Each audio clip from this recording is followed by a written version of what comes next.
엊그제 한 권사님께서 그 마스크 끼고 찾아오셨습니다.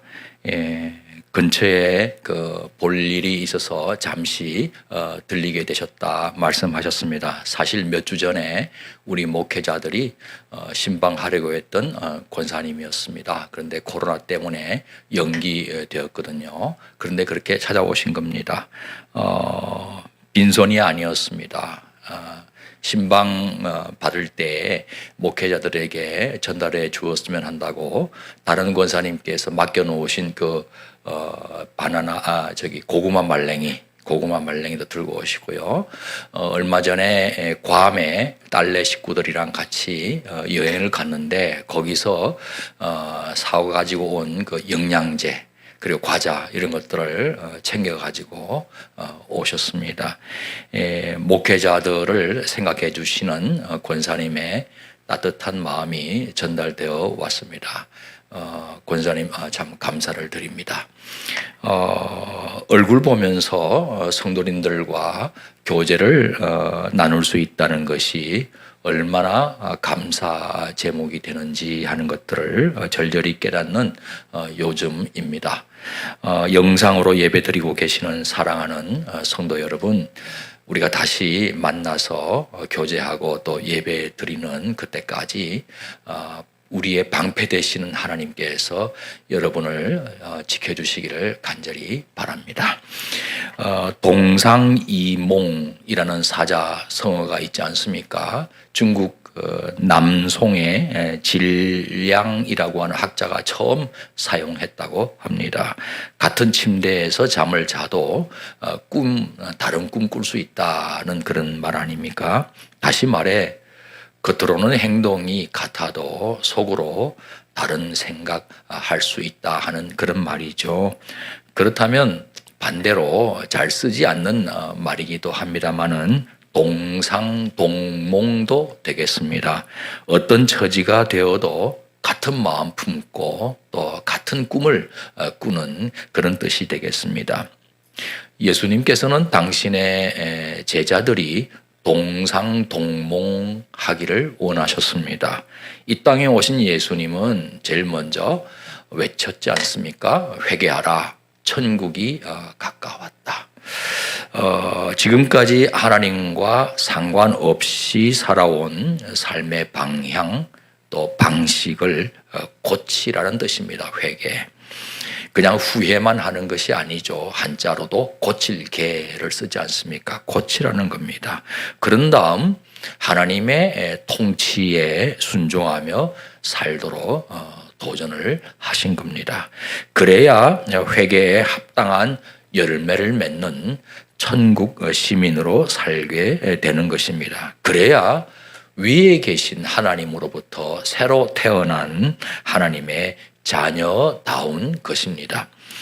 그 하나님의 자녀들이 천국을 보여주는 공동체를 이루는 것도 예수님께서 이 땅에 오신 목적에서 빼놓을 수가 없습니다. 그래서 제자들을 한 사람 한 사람 불러서 당신과 동고동락하는 운명 공동체를 이루셨지 않습니까? 그리고 제자들을 떠나면서는 당신의 몸된 교회 공동체를 세워 놓으셨고 또 지금은 당신을 대신해서 보내주신 성령 하나님을 통해 그 교회 공동체를 인도하고 이끌고 계시는 겁니다. 이 천국을 보여주는 공동체 구성원들은 천국의 통치자 되시는 하나님의 그 계명에 순종하도록 부름을 받고 있습니다. 무엇보다 목숨 다해 하나님을 사랑하고자 합니다. 그게 첫 번째 계명이죠. 하나님을 사랑하는 것 중에 제일 중요한 것 중에 하나가 예배 아니겠습니까? 예배. 이스라엘이 애굽에서 떠나올 때 하나님께서 모세를 통해 말씀했습니다. 나를 섬기는 제사장 나라, 예배 공동체로 세우겠다고 하신 것이죠. 나중에 또 천국이 완성되어도 하나님을 찬양하는 이 예배는 계속될 것입니다. 그러므로 지금부터 예배에 힘써야 할 일이겠습니다. 감염 확산을 막기 위해 우리 교회는 모여서 하나님께 드리는 예배는 중단했습니다. 하지만 영상 앞에서도 우리는 최선 다해 예배를 합니다. 흩어져 있어도 온 마음과 정성 다해 하나님을 예배하는 성도야말로 하나님께서 찾으시는 참 예배자가 되는 줄 믿습니다. 이번에 가족 전체가 모여 예배 드릴 수 있어서 좋은 경험하고 있다고 말씀하시는 성도님들도 계셔서 참 감사합니다. 설교 전 영상 통해서 보신 것처럼 이번에 가정 예배가 회복될 수 있다면 참 좋겠습니다. 더 나아가 천국 보여주는 공동체 구성원들은 이웃을 자신처럼 사랑합니다. 이게 첫 번째 하나님 사랑하는 것하고 꼭 같은 무게를 갖고 있다고 예수님께서 말씀하셨습니다. 강도 만난 이웃 못 본 채 하고 지나가지 않습니다. 지극히 작은 사회적인 약자에게 한 것이 곧 당신에게 한 것이라고 예수님 말씀하셨지 않습니까? 약자에게 갑질하는 이 세상 제국에서 약자의 연약함을 도리어 담당해 주려고 하는 것이 천국의 삶의 형태인 것입니다. 코로나 때문에 서로 조심하느라 몸과 마음을 움츠리는 요즘 아닙니까? 왕래가 끊어지고 거래가 중단되었습니다. 민생 경제가 너무 어렵습니다. 구호품 답지하는 것도 이게 뚝 끊어졌습니다. 어려운 이웃은 이럴 때 더 어려운 법 아니겠습니까? 그래서 우리 교회는 쪽방촌의 어려운 이웃들에게 이 생필품이나 위생용품을 전달하려고 합니다. 지난주일 목적 헌금 드릴 것을 광고했습니다. 다들 어려우신 중에도 많이 참여를 해 주셨습니다. 감사를 드립니다. 이제 다음 주 수요일 25일까지 봉헌된 목적 헌금으로 열매나눔재단과 협력해서 쪽방촌 어려운 이웃들에게 하나님의 따뜻한 손이 되어 드리려고 합니다. 우리 성도님들 가운데도 이번 사태로 생계가 막연해진 분들도 계실 겁니다. 주민센터나 구청에게 도움을 요청하는 방법도 있겠습니다. 그리고도 순장님을 통해 교구 목사님들께 알려주십시오. 교회의 이 생계 보조금은 정말 많지 않습니다. 하지만 가장 힘든 순간에 함께하고 또 서로 돌보는 가족이 되고 싶습니다. 여러분 조금만 더 힘내십시오. 조금만 더 버티십시오. 다 지나가게 해 주실 것을 믿습니다. 오늘 본문은 헐몬산 기슭에 자리 잡은 빌립보 가이사랴에서 일어난 이야기를 담고 있습니다. 마태복음에는 이것을 가이사랴 빌립보라고 했습니다. 순서가 바뀌었지만 같은 도시입니다. 그 헤롯 빌립 왕이 있었는데 이 도시를 당시 로마 황제 티베리우스 황제에게 봉헌을 하였거든요. 그래서 이름도 로마 황제라는 뜻의 가이사에게다가 자신의 이름 빌립을 결합시켜 놓은 것이에요. 빌립보 가이사랴. 가이사 황제에게 빌립 왕이 봉헌하는 도시, 이런 뜻이 되겠습니다. 이 도시는 이전 헬라 시대에 건축된 판신전으로 유명했습니다. 신전은요, 세상의 이 부요함과 화려함으로 치장이 되어 있었습니다. 지금도 제사 바치는 그 제단이나 제물을 사육하는 우리를 유적으로 우리가 볼 수가 있습니다. 그리스 로마 제국의 이 다신교, 범신론적인 영적인 토양을 그대로 보여주는 신전입니다. 이스라엘 최북단에 위치한 이 빌립보 가이사랴를 예수님께서 굳이 제자들과 함께 찾아오신 겁니다. 주 사역지인 갈릴리를 떠나서 말입니다. 그리고 제자들에게 질문을 던집니다. 사람들이 나를 누구라 하느냐? 당신의 정체성에 관한 질문입니다. 제자들은 어렵지 않게 쉽게 보고를 하지요. 세례 요한이라고 합니다. 엘리야라고 합니다. 선지자 중에 한 사람이라고 말합니다. 뭐 자신의 생각이나 견해를 밝히는 게 아니죠. 사람들이 하는 말 전달만 하면 되니까 그리 어렵지 않은 질문입니다. 요즘 가짜 뉴스가 난무하지 않습니까? 제게도 뭐 SNS를 통해서 막 전달되어 옵니다. 그 중에는 좋은 이야기도 있지만 또 어떤 때는 나중에 알고 보니까 허위나 거짓으로 판명이 나는 그런 내용도 있습니다. 저도 뭐 전달하기도 했죠. 앞으로도 아마 사실 여부 그렇게 따져보지 않고 서로 퍼나르는 이런 양상은 쉽게 사라질 것 같지가 않습니다. 책임이 없기 때문에 그렇습니다. 아마 허위 사실 생산 및 유포 행위에 대해서 적어도 1억 원 이상의 벌금형을 때리면은 뭐 사라질지도 모르겠습니다만 앞으로도 이런 것은 계속 있을 수도 있다고 보아져요. 이게 책임이 없는 거예요. 전달만 하면 되니까. 제자들도 그냥 이렇습니다 저렇습니다 하고 예수님에게 보고만 한 거예요. 그런데 예수님은 한 걸음 더 나아가 너희들 생각을 말해보라고 질문합니다. 사람들 생각은 그만하면 됐다. 나에게 중요한 것은 이제 너희 자신의 생각이다. 너희는 나를 누구라 하느냐. 제자들은 제법 오랜 세월 예수님을 따라 추종해왔지 않습니까?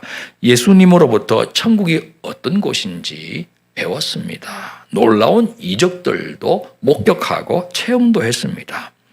이제 공생의 후반기에 접어드신 예수님께서 제자들도 당신과 동상동몽하고 있는지 확인하고 싶으셨던 겁니다. 이게 너무 중요한 질문이죠. 누군지 모르고 따라서는 안 되지 않습니까? 그때 베드로가 저 유명한 고백을 하지요. 주는 그리스도이십니다. 여러분, 그리스도는 헬라어로 크리스토스입니다. 기름 부음 받은 사람이라는 뜻입니다. 히브리어로는 마시아흐이고 아람어로는 메시아입니다. 그 어근은 기름이라는 뜻의 무사흐입니다.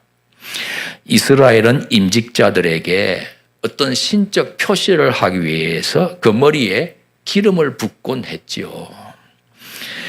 왕이나 제사장 혹은 선지자들이 그 대표적인 예입니다. 오늘날 무슨 목사 임직식이나 장로 임직식, 안수집사 임직식, 권사 임직식 때 우리가 머리에 안수하지 않습니까? 마치 그와 같습니다.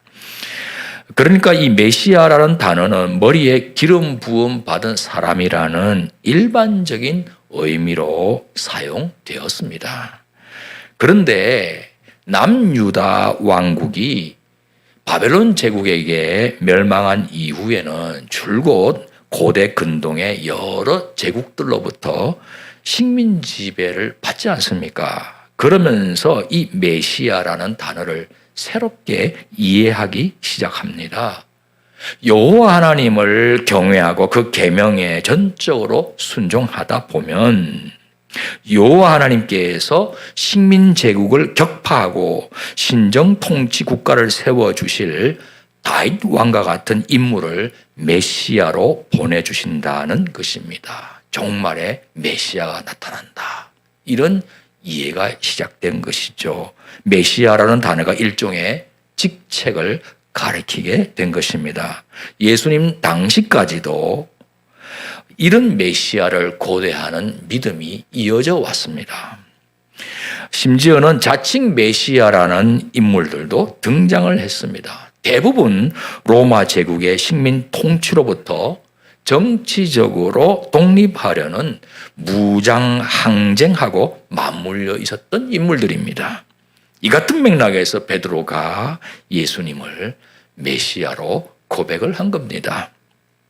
마태복음은 예수님께서 이 베드로를 우선은 칭찬하셨다고 기록해 놓고 있습니다. 뿐만 아니라 내가 이 반석 같은 고백 위에 내 교회를 세우리니 음부의 권세가 결단코 이기지 못하리라고까지도 말씀하셨어요. 무슨 뜻입니까?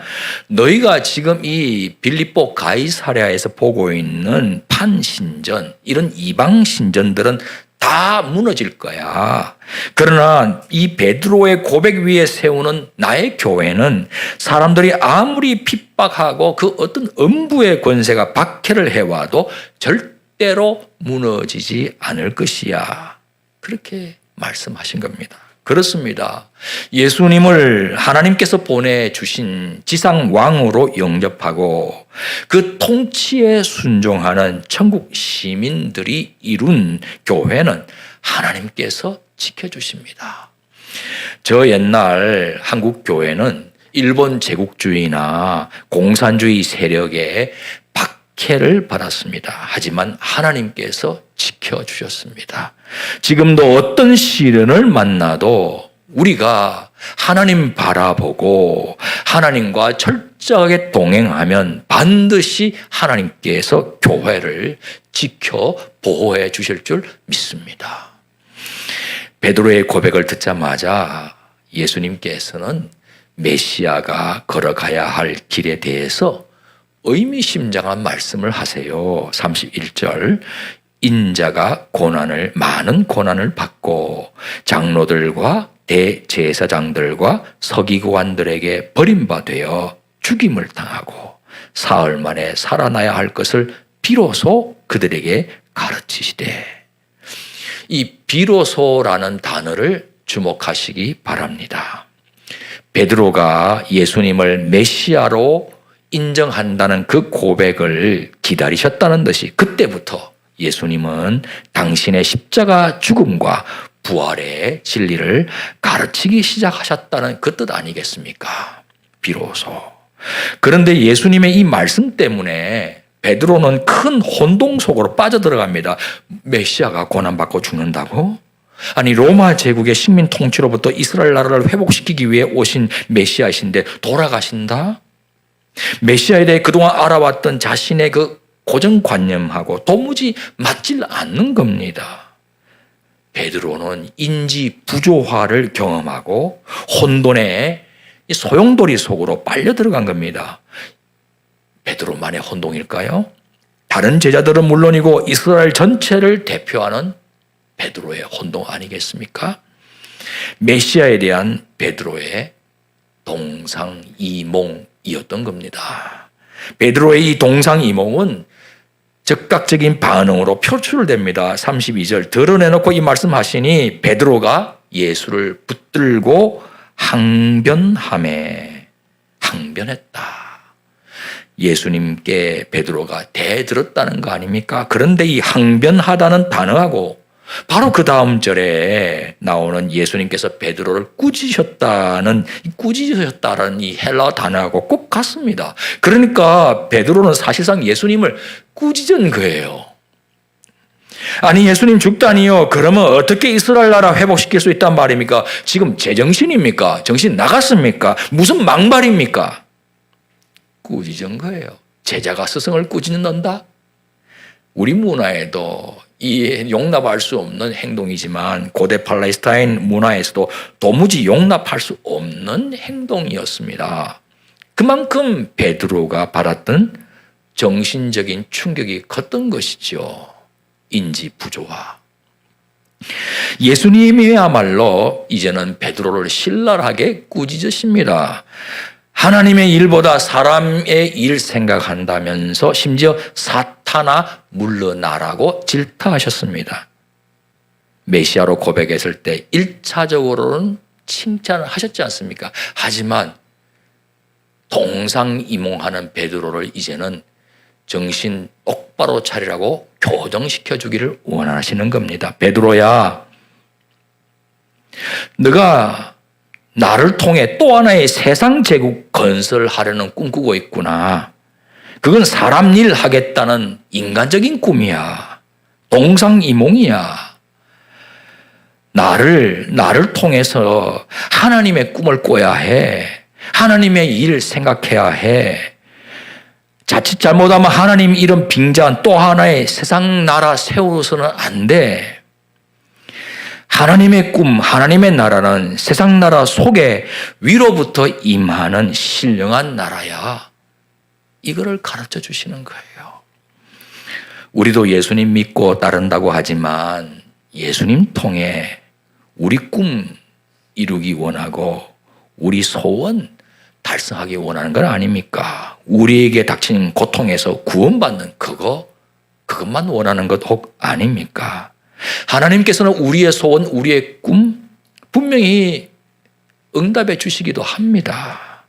그런데 하나님에게도 꿈이 있고 하나님에게도 소원이 있다는 이 사실을 우리가 좀 기억하면 좋겠어요. 이 땅에 천국이 임하는 그거 말이에요. 그게 하나님의 꿈이에요.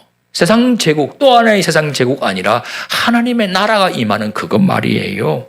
그래서 예수님께서 제자들에게 기도 가르쳐 주실 때에도 무엇보다 하나님의 나라가 임하고 하나님의 뜻이 하늘에서 이루어진 것처럼 땅에서도 이루어지게 해달라고 그렇게 기도하라고 가르쳐 주지 않았습니까? 더 나아가서 먼저 하나님의 나라와 하나님의 의를 구하라고 그렇게도 가르쳐 주지 않으셨습니까? 하나님에게 꿈이 있다는 것이죠. 하나님에게 소원이 있다는 것이죠. 하나님에게 계획이 있다는 것이죠. 하나님의 뜻이 있다는 것이죠. 동상동몽해야 되겠다. 이 말씀이시죠. 묘하게도 본문 바로 앞에 예수님께서 벳세다의 맹인을 고쳐주시는 장면이 나옵니다. 그런데 그 치유 과정이 흥미롭습니다. 단번에 고쳐주신 것이 아니에요. 차츰차츰 그 맹인의 눈이 밝아졌습니다. 23절에서 25절 같이 읽습니다. 예수께서 맹인의 손을 붙잡으시고 마을 밖으로 데리고 나가사 눈에 침을 뱉으시며 그에게 안수하시고 무엇이 보이느냐 물으시니 쳐다보며 이르되 사람들이 보이나이다. 나무 같은 것들이 걸어가는 것을 보나이다 하거늘 이에 그 눈에 다시 안수하심에 그가 주목하여 보더니 나아서 모든 것을 밝히 보는지라. 마치 이 맹인처럼 영적 눈이 어두워진 베드로가 예수님의 이 교정 작업을 통해 차츰차츰 눈이 밝아져서 하나님께서 메시아를 통해 이루실 천국을 마침내 환히 보게 될 것을 예고해 주는 것처럼 앞에 딱 이 치유 기사가 나와 있는 것 아니겠습니까? 지금 우리도 사실은 부분적으로 알고 있습니다. 전체를 다 알고 있는 것으로 착각하고 확신하면 큰 잘못입니다. 그리고 다르게 말하는 사람들과 그러다 보니 서로 얼굴 붉히면서 다투는 일도 종종 있어요. 이것은요, 맹인들이 각각 코끼리 한 부분 만지면서 코끼리 전체가 이런 모양이다라고 확신하고 주장하고 또 서로 싸우는 격이에요. 한 개인의 신앙도요, 자라가면서 성숙해 가면서 이 믿고 있는 내용이 달라질 때가 있습니다. 지금 와서 보니 이전에 내가 확신했던 내용이 온전치 못했다라는 것을 깨닫지 않습니까? 하지만 그때는 그게 너무 분명하고 확신했기 때문에 다른 이야기하는 사람하고 막 싸웠지 않습니까? 지금 생각하면 참 부끄럽기도 합니다. 저는 예수님 처음 믿을 때요, 믿는 자에게는 이런 표적이 따르니 병든 자에게 손을 얹은 적 나으리라. 또 죽은 자도 살리시는 예수님의 기사가 있는 걸 보고요, 저도 믿으니까 놀라운 표적이 따라줄 줄 믿는다. 병든 자에게 무조건 손 얹었어요. 그런데 나을 때도 있었어요, 실제로. 그런데 낫지 않는 사람도 있었거든요. 무덤 앞에 가가지고 죽은 자야 일어날지어다 뭐 명령도 하고 그랬어요. 지금 생각하니까 참 그때는 그게 정말 그런 줄 알았거든요. 그런데 지금 생각하니까 그거 아니다라고 지적하는 사람들하고 대화 나누다가 얼마나 화도 내고 얼굴 붉히며 싸웠는지 몰라요. 지금 생각하니까 많이 부끄러워요. 우리는 지금 부분적으로 알고 있습니다. 부분적으로 예언하고 있고 부분적으로. 나중에 천국이 완성될 때는 얼굴을 맞대고 보는 것처럼 환히 보게 될 것입니다. 지금은 부분적으로 알고 부분적으로 보고 있기 때문에 바울이 비유하기를 청동 거울을 보는 것 같이 희미하게 본다고 그랬습니다. 그러니까 겸손한 자세가 중요해요. 하나님은 뭐라 생각하시는가? 이게 혹시 나의 생각 아닌가? 나의 해석 아닌가? 다른 지체는 뭐라 생각하는 것인지 서로 경청하면서 더 온전한 이해에 도달해 가야 할 것입니다. 주님은 지금도 그런 우리의 편협한 이해를, 부분적인 이해를 교정시켜 가면서 오래 참아주시면서 온전한 이해에 도달하도록 인도하고 계시는 거예요. 베드로를 그렇게 해주신 거예요. 오늘 본문에 나오는 베드로의 고백은요, 이 마가복음을 크게 둘로 나누어주는 분기점이에요. 이 고백 이전에 예수님은 치유, 축사, 이적을 행하시는 슈퍼 능력자였어요. 어떤 의미에서는 유대인들이 알아왔던 그 메시아의 행적이라고 할 수 있죠. 우리도 이런 예수님 참 좋잖아요. 기도만 하면은 그 능력 주께서 그냥 단번에 문제를 해결해 주시니까. 하지만 그것은 메시아의 한 면에 불과합니다. 베드로의 고백 이후에는 나머지 면을 말씀이 드러내주고 있습니다. 순환당하며 십자가 지고 죽기까지 성부 하나님께 순종하시는 희생제물. 사실은 구약 선지서에 분명히 나와 있는 내용이기도 해요. 우리의 허물 때문에 찔리고 우리의 죄악 때문에 상하며 우리가 평화를 누리도록 징계를 받고 우리가 낫도록 대신 채찍에 맞으시는 그 메시아가 이사야 선지자도 예언하지 않았습니까? 하지만 유대 사람들은 베드로처럼 맹인이 되어 보지 못했던 겁니다. 예수님은 우리를 통치하시는 왕 메시아로 오신 것 맞아요. 하지만 우리를 속죄하기 위해 희생되는 하나님의 어린 양 제물로도 오신 거예요. 사랑하는 성도 여러분, 우리도 베드로처럼 예수님을 그리스도라고 고백하지 않습니까? 예수는 그리스도이시다. 예수는 그리스도. 예수 그리스도. 그래서 우리는 그리스도인 아닙니까? 그리스도에게 속한 사람이고 그리스도의 통치를 받는 그 통치에 순종하는 사람들입니다. 예수님께서 베드로를 비롯해서 제자들에게 도전하신 이 말씀을 우리도 가슴에 새겨야 되겠어요. 34절 35절 같이 읽습니다. 무리와 제자들을 불러 이르시되 누구든지 나를 따라오려거든 자기를 부인하고 자기 십자가를 지고 나를 따를 것이니라. 누구든지 자기 목숨을 구원하고자 하면 잃을 것이요 누구든지 나와 복음을 위하여 자기 목숨을 잃으면 구원하리라. 예수님 당신의 뒤를 따르라는 것입니다. 우리는 다른 사람의 영혼을 구원하기 위해 예수님처럼 희생제물이 될 수는 없습니다. 그건 예수님만이 하실 수 있는 그 일입니다. 그러나 우리는 예수님이 지신 그 십자가와 달리 우리가 져야 할 십자가가 있습니다. 자기 십자가. 다름 아니라 다른 사람을 섬기고 다른 사람을 사랑하기 위해 기꺼이 희생하는 것입니다. 그것이 영생과 구원의 길이라고 말씀을 해 주신 것입니다. 정당한 노력 통해 세상에서 강자 되는 것 귀한 거예요. 이것을 악하게 보거나 일부러 피하는 것이 오히려 이상하고 어리석은 겁니다. 하지만 수단 방법 가리지 않고 강자 되는 것 그 자체에만 혈안이 된다면 그건 세상 제국 방식입니다. 우리가 정당한 노력 통해 어떤 자리에 올라 앉았든지 간에 그 자리에서 어려운 이웃 살리고 세워주기 위해 자기를 부인하고 자기 십자가 지며 희생을 감수한다면 예수님과 동상동몽하는 가운데 천국 방식을 따라 사는 천국 시민이 되는 것입니다. 그리할 때 하나님께서는 위기에서 우리를 건져 주실 뿐만 아니라 오히려 기회로 바꾸어 주실 줄도 믿습니다.